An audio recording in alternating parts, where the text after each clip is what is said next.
అందరికీ నమస్కారం. Welcome to Surya's view YouTube channel. మనం తరచూ కొన్ని క్వెషన్స్ మన మదికి తాగుతూనే ఉంటాయి.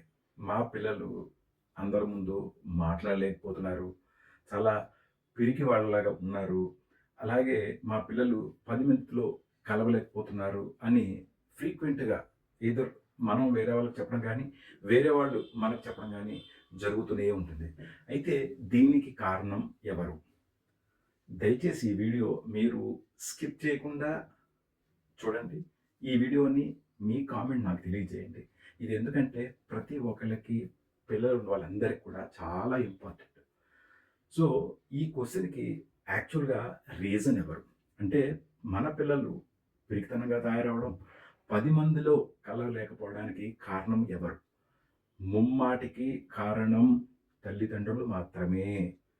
ఇది నేను ఎట్లా చెప్తున్నానంటే దయచేసి మీరు ఈ వీడియో చూడండి. సపోజు అంటే పురాతన కాలానికి ఇప్పటికి జస్ట్ డిఫరెన్స్ చెప్తా మీరు అర్థం చేసుకుంటారు.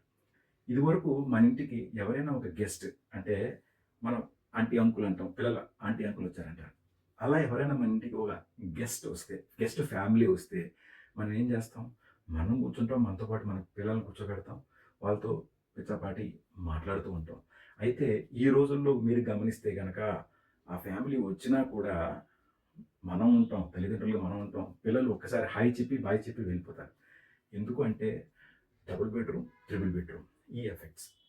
ఇదివరకు అందరూ ఒక హాల్‌లో కూర్చునేవాళ్ళు. హాల్‌లోనే అందరూ కలిసి ఉండేవాళ్ళు.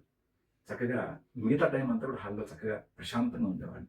ఇప్పుడేమైందంటే సపోజ్ గెస్ట్ వచ్చినప్పుడు తల్లిదండ్రులు పిల్లల్ని జస్ట్ ఇంట్రడ్యూస్ చేస్తారు. వాళ్ళు ఏం చదువుతున్నామంటే హాయ్ అంటారు, బాయ్ అంటారు, వెళ్ళిపోతారు. కానీ పూర్వకాలంలో అలా కాదు.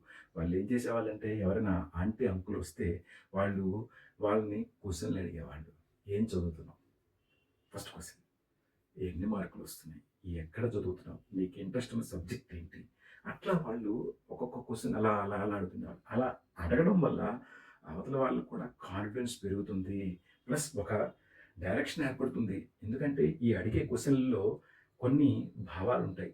అది ఆ భావాలు ఆ అబ్బాయికి లేదా అమ్మాయికి ఆ భావాలు ఏర్పడి ఒక డైరెక్షన్ ఏర్పడుతుంది.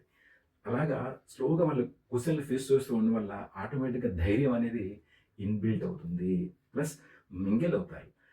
ఇంట్లో మన ఉన్న స్నేహితుల ఫ్యామిలీతో అదర్‌వైజ్ గెస్ట్ ఫ్యామిలీతో గనక మింగిల్ అయితే బయటికెళ్ళిన తర్వాత ఆటోమేటిక్‌గా అందరితో మింగిల్ అవుతారు. అంతేగాని దయచేసి మీ పిల్లల్ని మీ బెడ్‌రూమ్‌కి మాత్రం పరిమితం చేయకండి.